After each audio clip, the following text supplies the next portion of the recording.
Hi, everybody. This is Dawn Mitchell, and welcome to Dawn of Sports. Today, we have one of the most talented broadcasters, not only in Minnesota, but countrywide now. You heard her on the Olympics. You're hearing her on WNBA. Sloane Martin is joining us, and not only is she an amazing talent, she's an awesome, awesome person. So I can't wait to dig into what she's doing right now.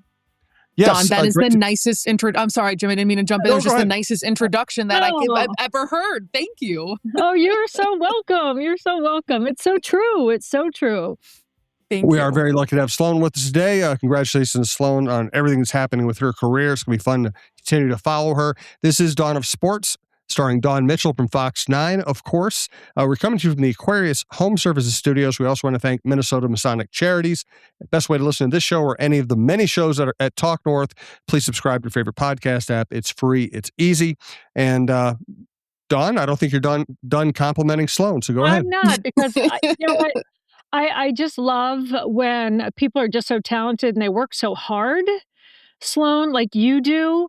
And people's like, oh, she's an overnight sensation. She's everywhere now. And that could not be further from the truth. So that's why I love to celebrate people that have just been there consistently and have worked their tails off. And before we get into all of the new fun WNBA stuff that you have going on, I just want to back it up a little bit and go back to, and I said this to you in person, you made curling fun to listen to during the Olympics. Like, I was like, yeah, like, even if I did not even know who you were. And so many people echoed that. So, and I know you've done Olympic stuff before, even this past Olympics. This is your second, I believe, but how fun was that for you? I fell in love with curling. And if you had asked me in October, what are the rules? How do you score? How is the game played?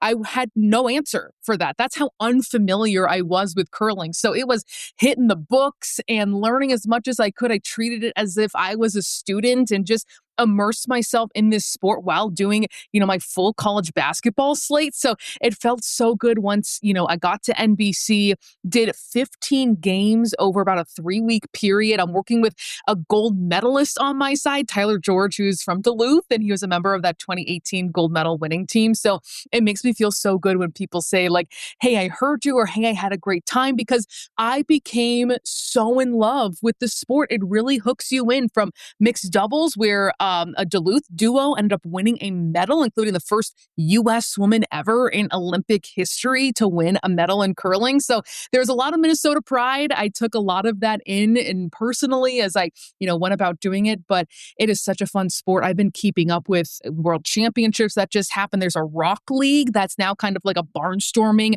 competition around the world. So there's so much cool stuff happening with that sport. And it was cool to just have a little bit of a feel for it, to be involved with it for a good amount of time, and a really, really good platform for the sport in the Olympics. Did it feel like you had pressure on you? Like, okay, I'm diving in here and I'm working with people who like have won gold. Oh, very much so. But I think people can tell your enthusiasm, your passion, your dedication. And that is what fuels me in my job. It's not just because, I'm a basketball person and that's what I like. It's curiosity. It's an intellectual curiosity about learning about people, about sports, about diving in. I'm as much as a student. You maybe think the job is just showing up to games and having the lights and camera on you and saying people's names. It is all that work beforehand, where my job is at home in my home office, and I am studying at my computer. I'm memorizing, watching, digging in. I really do treat every game like it is a test. And then the Olympics is, the bar exam, for example. So that's how I approach every single game, and they all maintain the same level of importance. So yeah, you certainly do feel that way, but people know if you've put in the work, if you care, if you have respect for the people you're covering and you're involved with, and that is, of course, completely unquestioned when it comes to how I work and how I, operate in my job. So it was very cool to learn. And you know what? This is another piece of advice. Don't be afraid to ask dumb questions. People really don't mind. They want to tell you about their sport or their specialty or anything else. And, just go for it. And that's going to help you get better and learn more. That's so huge to say. That's so key. Because think about it. If someone's a gold medalist in a sport and they've been doing it their whole life, They Mhm. want somebody to ask them questions. They don't want someone that comes in like, "Oh, I know it all. Let's just, I'm on your level." They want someone to be like, "Oh, let me pick your brain." And you said this yourself. You're so excited. Like, do you now wanna try it? Do you wanna, like, participate a little bit? I mean, Jared You know Allen what? telling That's a good question. And this is a shameless plug for my Instagram _Sloane Martin, but I actually did try curling at the Chaska Curling You Club, did?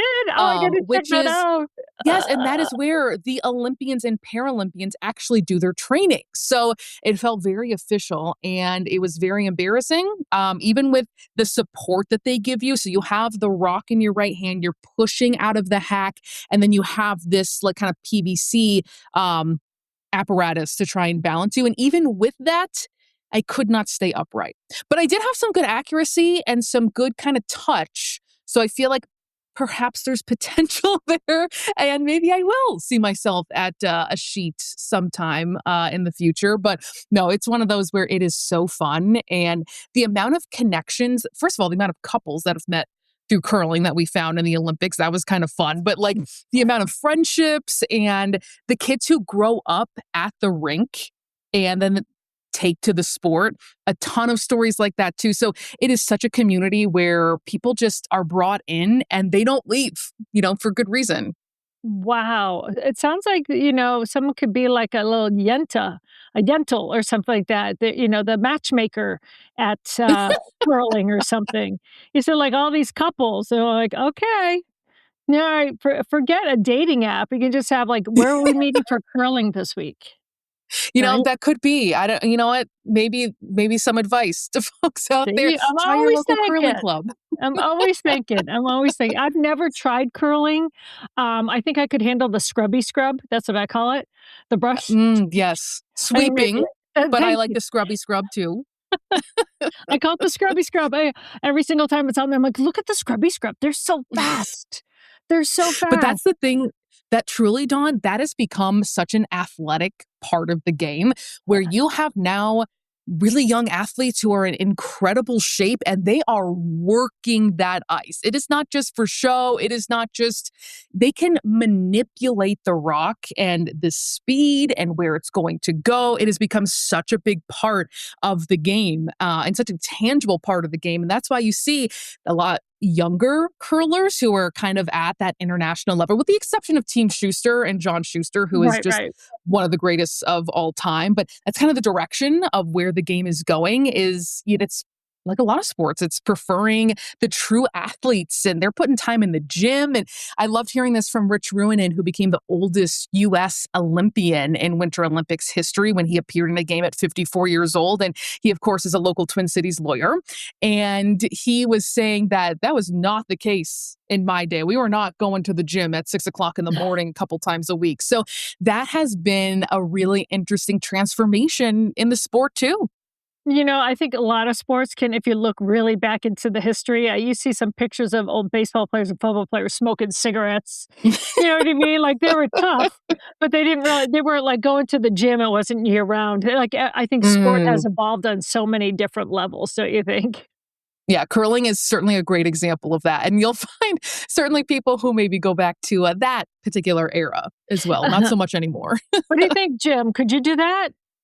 Smoke? I can smoke. Smoke and drink through the Yeah. curling, the old school Smoke and drink. I curling? can do the smoking and drinking part. I don't know about the athletic stuff. I'll do the By scrubby the way, scrub I thing. gotta pick up on the Rich Ruoinen.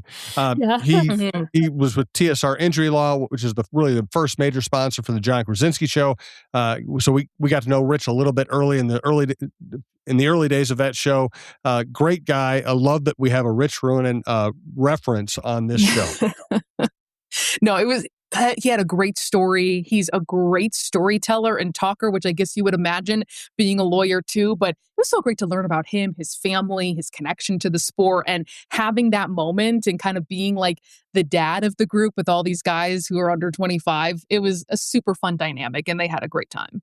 Yeah, those intergenerational friendships that you hear so much about, not only, in the workplace, but also in sports that take place now, because you have guys like Rich that are so experienced, and then you got the Mhm. younger crowd kind of coming up. I love seeing, as an aside, those friendships that blossom from there and what makes them tick as well. Don't you like that? You get in the innards of the friendships and the personalities.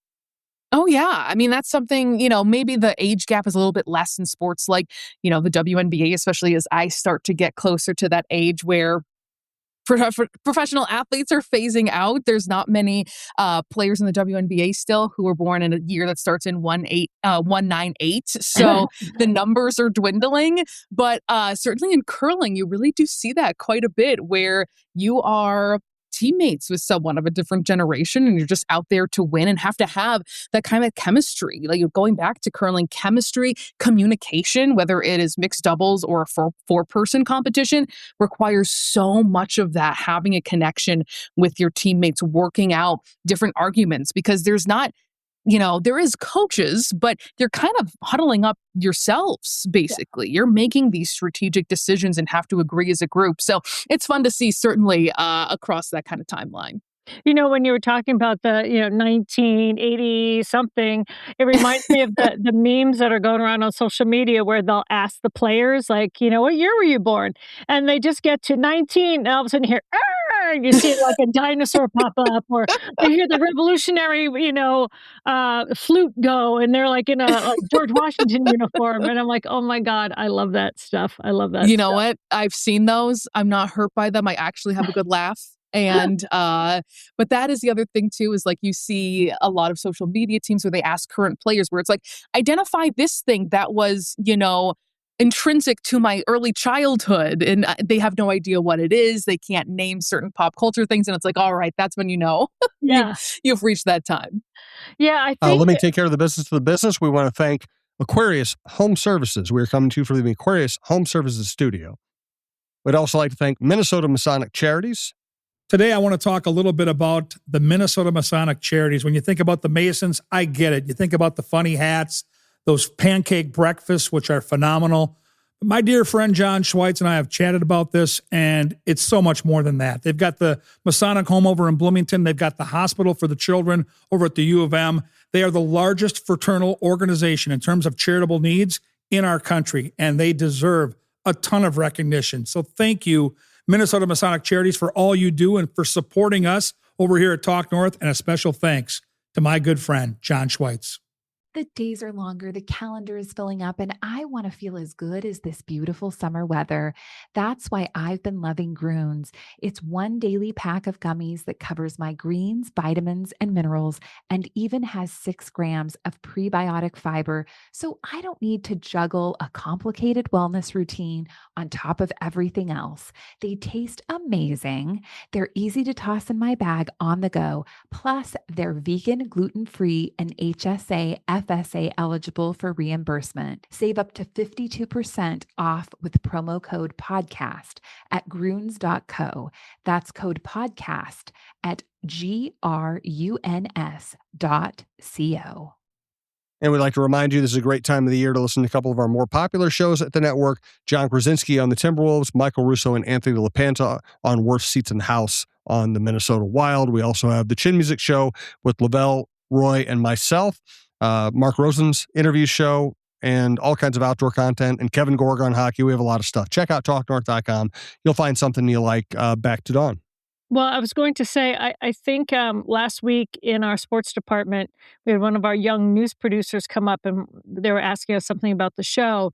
And we were investigating something. Someone goes, "Oh, I found out why so and so happened." I go, "All right, Nancy Drew, tell me." And they go, who's Nancy Drew? And I was Oh. like, "Oh." And then someone else walked by, "The Hardy Boys. Do you know the Hardy Boys?" They're like, "Who are those boys? Do they play a Oh, sport?" And I'm no. like, that's when I knew. That's when I knew. All of a sudden in my mind, it was like, dun, dun, dun, I'm a dinosaur.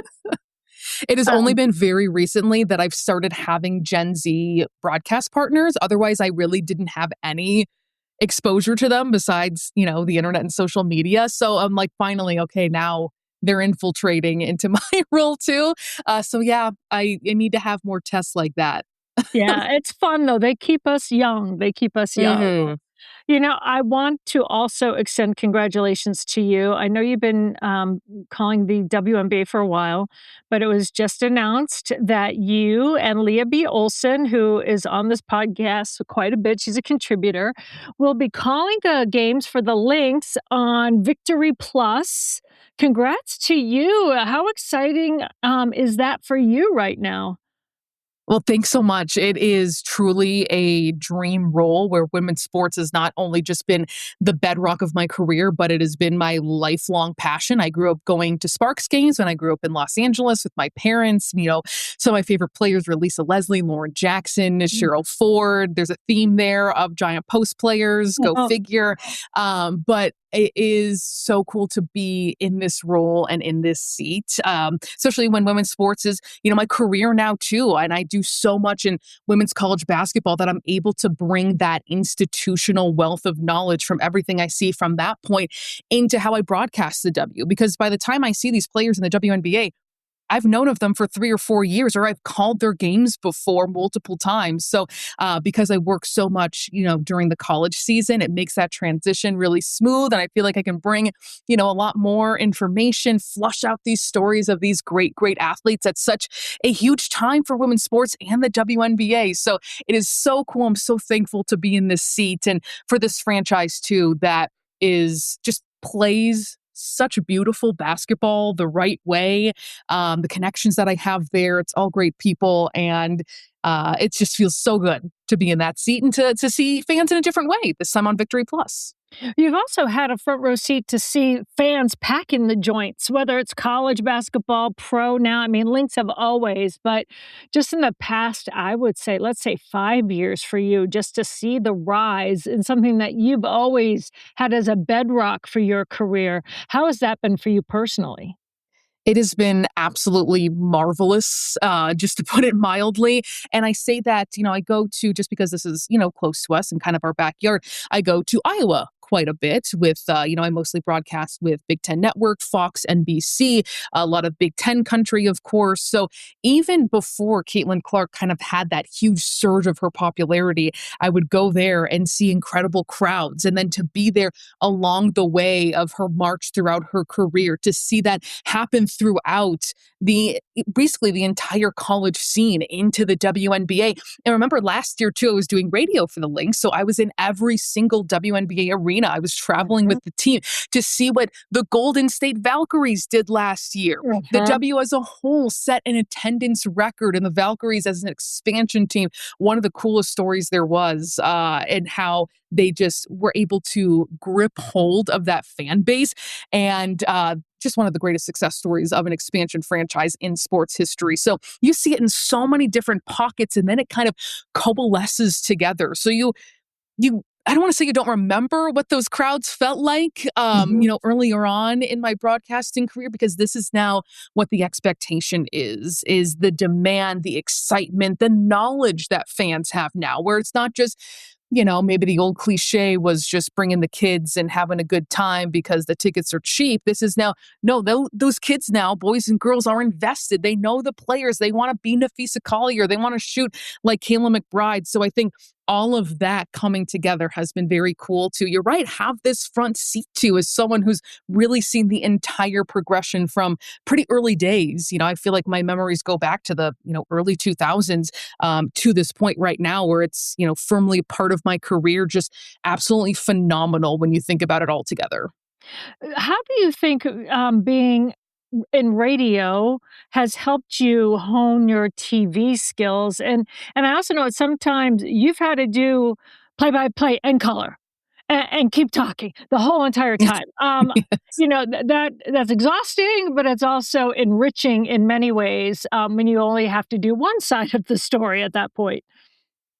No, for sure. In 2022 and 2023 and 2024, actually, I played or did all three positions, basically play-by-play, color, and sideline on FanDuel. So it's fun to switch things up to have that kind of variety. But I'm so thankful for the path that I took here. I don't know how common it is, but it worked out for me. Before this year, actually, I'm reaching my 5-year anniversary of just doing sports play-by-play full-time. So But awesome. before that, I had 10 solid years, an entire decade of being a radio news reporter. We're talking hard news. I was at WCCO Radio for 5 entire years. My very first day was the 2016 election, and I had just moved to Minnesota.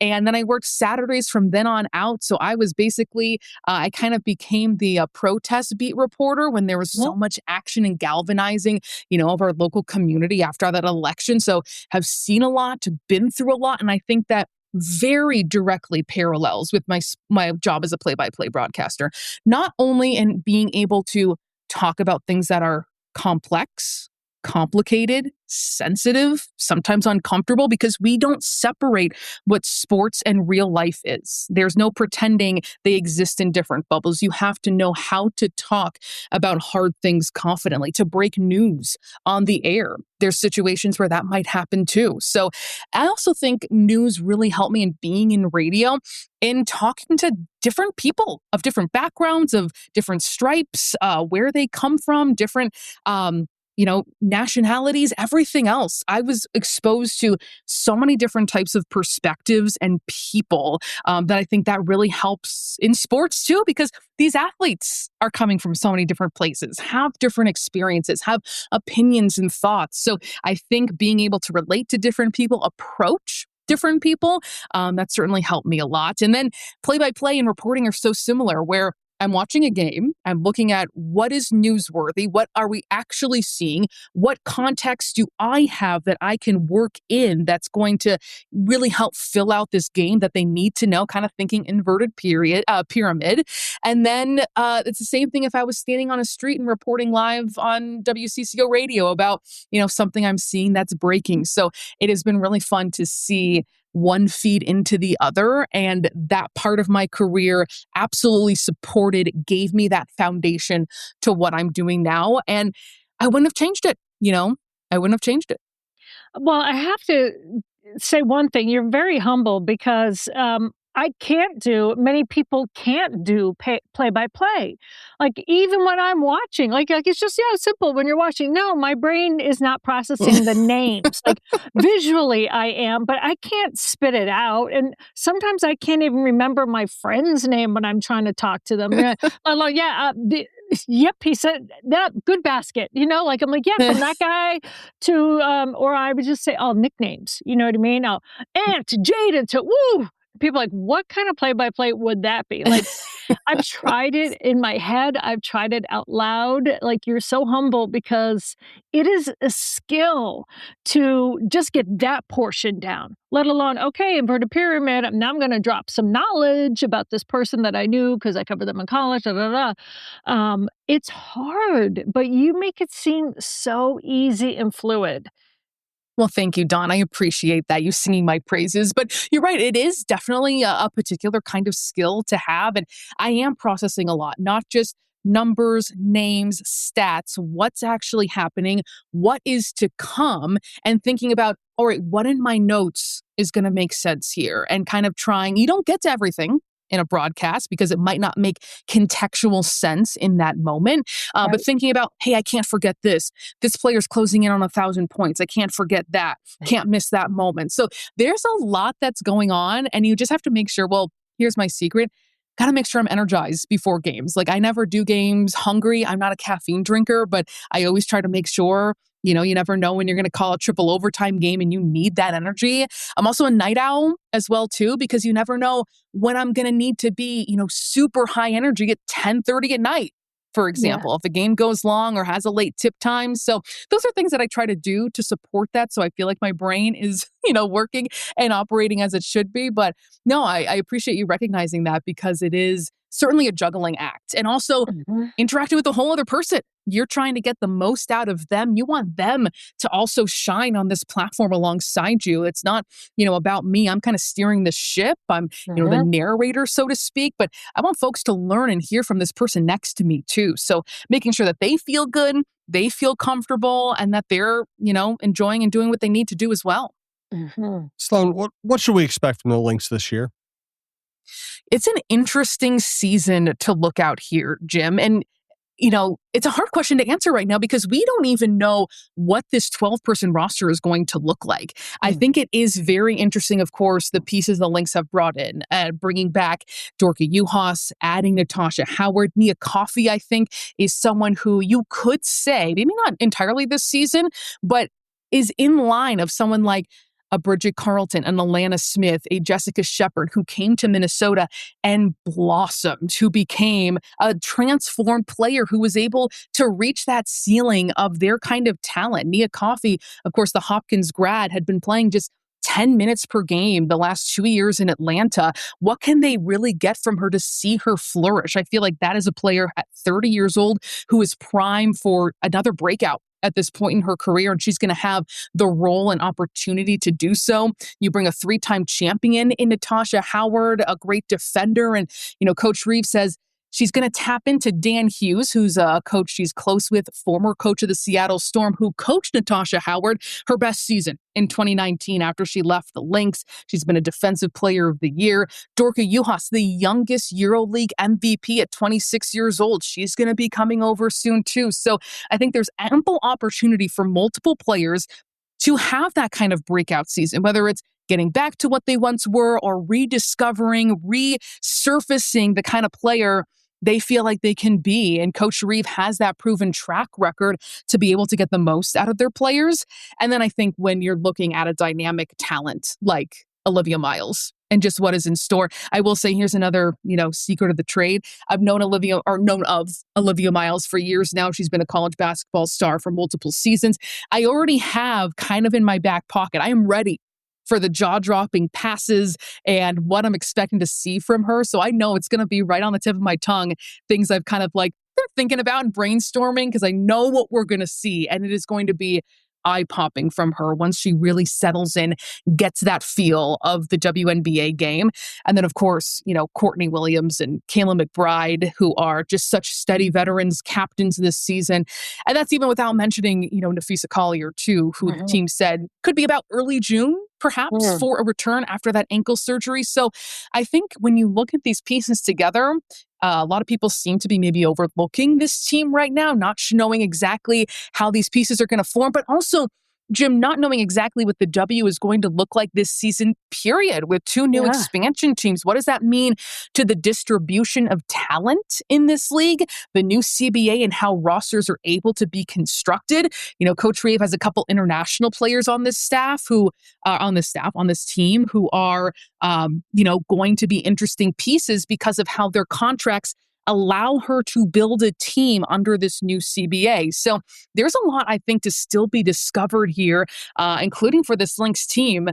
So I don't mean to make that a cop-out answer, Jim, but when we're at this point and we really don't even know that 12-person roster plus those 2 development positions too, that is new to the CBA, it's a little bit hard to put your finger on, but a lot of intrigue is how I would really sum up what I'm kind of looking at and focusing on for this 2026 team. When they have a player like Amaya Battle that gets the chance to go to camp and all of that, and when you looked at all that talent that you just named, knowing, the odds are stacked against her, that can either cause a player to play tight at camp or play loose at camp, depending on how they look at this opportunity. What have you found from Amaya early on? The times we've talked to Amaya, she just has a huge smile across her face. You can tell how happy she is to be there, to wear Lynx on her chest, and to get that opportunity to also play alongside, not just in that building, to reconnect with Lindsay Whalen, who she was coached by her freshman year of college, following through her commitment and loyalty to put this program back on the map, the Gophers with their first Sweet 16 run since 2005. So to have that reconnection, and also to Nia Coffey. And Nia Coffey and her sister used to babysit Amaya Battle. And Nia said that, I was around Amaya when she first picked up a basketball. She would come to our Hopkins basketball camps when she was still a really young kid. So I think Amaya is just absorbing all of this and taking it all in, trying to be a sponge with Cheryl Reeve, with Courtney Williams, with Kayla McBride, with Lindsay Whalen as well, and how good a foundation that is going to be for her as she continues her basketball career. You mentioned having things in your back pocket when Olivia does these little unbelievable plays. So for someone who has to call a game, what is the percentage where you kind of have something that came to you, like, "Oh, I'm gonna drop this one," or something that just comes spontaneous, you're like, I don't know where that line came from." That's a really good question. And I would be interested because it might be a different answer with different broadcasters. I would say very little for me is planned. Okay, Very good. little, like almost nothing. Uh-huh. Olivia Miles to me is just that kind of special talent. And I know that I'm not going to be caught off guard when she has some ridiculous no look pass or, goes between the leg, whatever she might be pulling out of her bag this season. But even like end of game calls, I might think about it as the game goes on. If Mm, something is brewing during breaks, that is when I might just kind of sit for a moment and think about it. But I really do like to be just present in the moment and trusting myself and trusting that enthusiasm to come forward as opposed to being a little more, buttoned up or making sure it doesn't sound rehearsed. mhm. You want to nail it, of course. And I've gotten to a point where I trust myself to do so. So I don't feel like I have to put in that time before. You want it to be natural. You want it to be completely fueled by the moment and have it really grip you instead of, anticipating too much, because then I don't think that helps you stay in that moment and connect with what's happening at that time. So I say that because, Miles, I'm anticipating some pretty breathtaking things, but no, it usually is a spur of the moment or just as I'm sitting there in a loud arena and kind of taking it all in and feeling, what's going on and what it's like.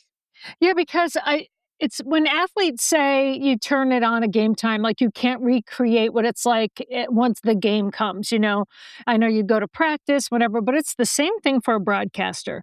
And it must be the same for calling a game. I know it's the same when I'm on. We write our own scripts. I Mhm. have always been that kind of person. I don't want someone else writing my stuff.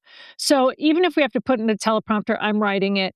And I may not say what's in there, right? Because once you're live, right, and you're interacting with the anchors and then you're doing your highlights, like the anchors always be like, you hardly ever say what's even in your own script that you wrote. And I go, yeah, I wasn't feeling it at the time. Like, it's something how I was just feeling in the moment because I'm loving the highlight or I'm reading the highlight or I'm saying something that I just would say off the cuff.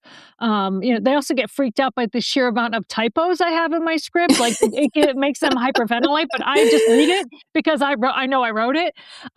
So it's that adrenaline that you're talking about. So I understand. It's like, yeah, it's almost like you're preparing yourself because you know she's going to be amazing, but you just don't know what's going to come out when you're on as well, right?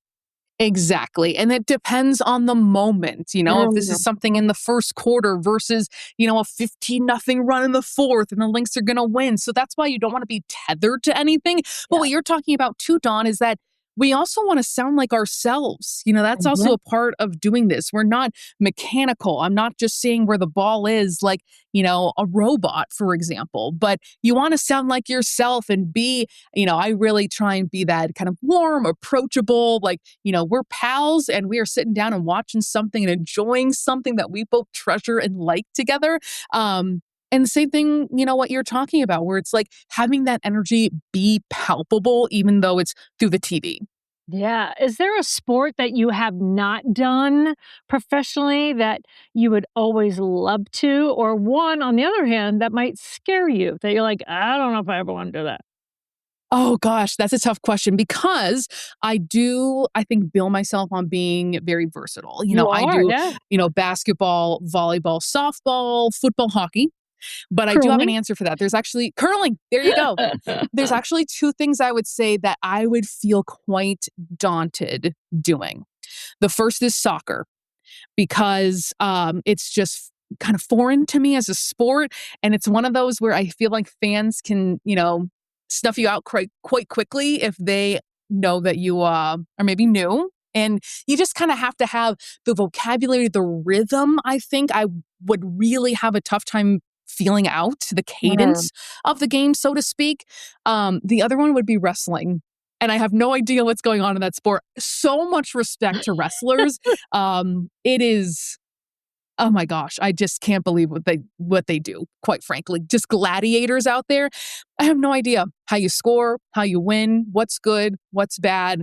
I just know that they are working their behinds off, and it's a little scary, but much respect to them. I also once, they had me, Kevin Gorg and Paul Allen had me out to Canterbury and to kind of call a race of Mm. horses going around. I don't know what I said. I said something like he's whipping it around and throwing it down. And they're like, "Where did that come from?" I go, "I have no idea. He's coming around the bend. I didn't want to say I didn't want to say that." And I'm like, "And that is why I don't do play by play." So horse racing for me, or like auto racing or anything super Mm. fast, like even that, or like even I love hockey. I love hockey, but I'm always amazed. I guess I'm just amazed at play-by-play people just in general, but I'm just always amazed at how quickly they can pronounce all of the names and get it right. And you can if you're a fan of it, I get it. But then to make sure that you're getting like the quick pass, this pass, and the fights, and then everything else, and just kind of weave it into a story like Doc Emmerich just does so beautifully. I miss him. I just Mhm. enjoy that, but your brain has to operate. Like, I would love to put those electrodes on the brains of play-by-play announcers just to see what fires up as fast, because Johnny Most, they took him years ago. It was before, I mean, I didn't listen to it, but my parents would tell me about it. And they had Johnny Most, who's a famous basketball, Boston Celtics, play-by-play radio announcer, had him do the Bruins game. And I have heard the recording of this so many times, I'm like, "That would be me." And they go, "He sent it over to that guy, and then over to 10, and then the guy by the corner. Oh, and then, yeah, I think that's a goal." I'm like, "That's how I would do it." So just I want those electrodes on the brains just to see what fires up. It must take you forever to calm down or to come down too after a game. You know what? That is a very good point, and I do not immediately go back to bed after. Ugh, If I'm on the road, of course, I'm, calling my husband, but kind of winding down, yeah. like, that's why I say sometimes you don't go to bed till, after midnight, sometimes after games, because you're just on such an energetic kind of level and you're talking a lot and having to concentrate, if it's a close game. So you're right. That would be interesting to get some data about what is actually happening versus, watching anything else or anything Mhm. else in your day. I will add, I would say long distance events. I have a lot of respect for folks who do marathons, long Mhm. cross country skiing events when you're monitoring, who's in the lead and just a long, long time to be able to Mhm. monitor things and weave in those stories. And you got a lot of time to work with. So that's another one that I think would be pretty challenging. Well, coming up for you now, they always say if you want something done, give it to a busy person. So, and you have been. What does your schedule look like now? I know you're with the Lynx, getting things rolling there, but it's going to fire up pretty soon. They just had their first preseason game, and things are going to take off from here for you. Yeah. So right at this point, I'm juggling softball on Big Ten Network. So I'll be Mhm. broadcasting another weekend and then the Big Ten tournament as well. And then I will have 2 days. And then we have the Lynx opener. So there's two games that we're doing that first week. And then we're just in Lynx mode after that. Okay. But you're right. I'm so thankful and really lucky and enjoy being as busy as I am. And then later on in the Lynx season will be volleyball crossover season, and then we get into basketball, and then we do it all over again. So it's super, super fun. I love being able to be in so many places, meet so many different coaches, players, learn from them, and to just be working, as much as I am. It feels really good. So those times when it's busy, when I'm going to be kind of in and out, what is it, April 27th, things probably aren't going to be steady until I get to about May 13th. All right, May 13th. Just keep your fingers crossed. You don't drink caffeine, so I don't know how you get the energy going. So there's got to be Diet Coke. So you don't even drink Diet Coke or anything, right? You just make sure No, you're well no. rested. Yeah, Wow. you know what? That is right. Being well rested. I hugely value sleep and definitely just like fueling yourself. And I can't lie, maybe an occasional like, sweet or candy, you get that little sugar boost Or sugar rush. during Mhm. halftime. Yep. No, I understand. I don't drink soda or pop. I know I'm going to be crucified for saying soda, but I don't drink soda. But I'll sometimes I don't know how you do it in the cold dredges of Minnesota winter. I need a coffee in the morning, just one. If I have two, I am like that on Seinfeld. Have you seen that episode of gosh, who's the neighbor that comes flying in like a crazy man? What's his I name? can't help you out, Don. I'm a Curb Your Come on, Enthusiasm fan, but Jim. not Seinfeld. Jim Seinfeld. We're talking about Kramer. Kramer? Kramer. Yeah. You should Google the Kramer episode when he has too much Okay. caffeine. Like, that is me. If I have too much, I'm already from Boston. I already talk fast. I already talk a lot. But you put too much caffeine in the mix, no. So I limit myself to one in the morning, and that will get me through. But I'm gonna try to kind of be more like you. That's what I'm gonna do. Okay. Yeah. Well, Sloane Martin, one of the busiest, most talented, I always say, broadcasters that Minnesota lays claim to now, but now the whole country does. I'm so excited for you. I'm glad that you're getting your flowers, but also getting your green, getting your money, getting your job. So congrats to you. Thank you, Don. You're so kind. I appreciate it, both you and Jim, for inviting me on. It is going to be just a really interesting year, I think, across the entire WNBA. It is hard to put your pulse properly, I think, on any different team, and that makes it just even more intriguing, exciting. So it'll be a good one, and I appreciate you guys. And again, Thanks so much, Sloane. we'll We make sure appreciate it. No, I was gonna say we're gonna definitely have her on again once May 13th and everything slows down. once it gets into the rhythm. Once it gets into the rhythm, we will definitely have you back. We love it. Thank you so much. That's right. That sounds good. Okay. Thanks so much, Sloane. We'll talk to you soon.